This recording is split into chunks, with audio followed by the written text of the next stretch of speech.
Breaking news out of St. Petersburg, Russia. Authorities say they are looking for two men seen near the bomb scene.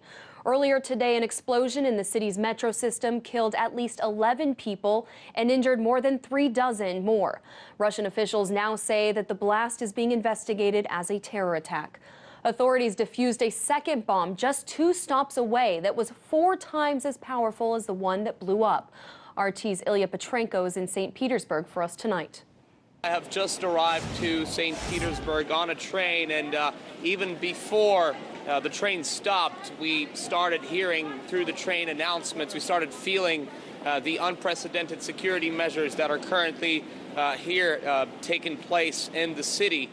Through voice announcements on the train, we were told that we will not be able to go to Ploshchad Vostania. This is one of St. Petersburg's main squares.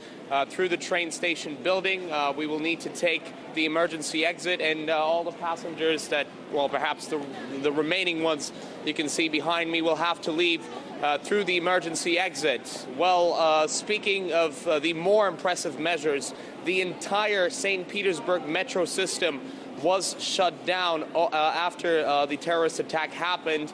And just for you to understand, there are 2 million passengers daily using this metro system. It is the 4th busiest after Moscow, London, and Paris in Europe. And this really caused a traffic deadlock. Buses were arranged that followed the metro routes to really try and help people get around the city.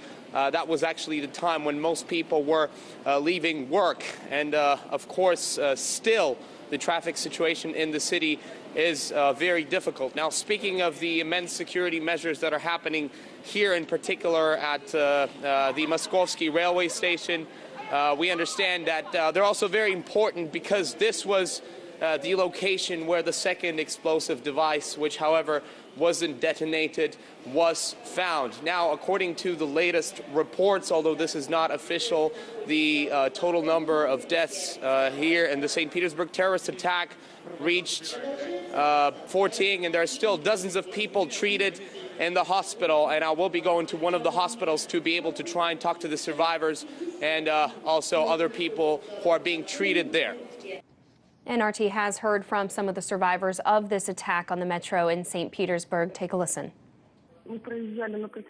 We were on the other side of the station from where the explosion happened, 10 minutes after. There were no medics yet. We saw smoke, fumes, people on the ground. I can't say how many, but several. I couldn't see clearly. The people lying on the ground were covered in black, as if burnt. There was a crazy rush. The train I was in went slower for several seconds, as stopping had been forbidden. We were able to see everything. Some people were crying at the horror of it all. The train car was mangled, the doors ripped out. As I was going down the escalator, I suddenly noticed a horrible stench of smoke.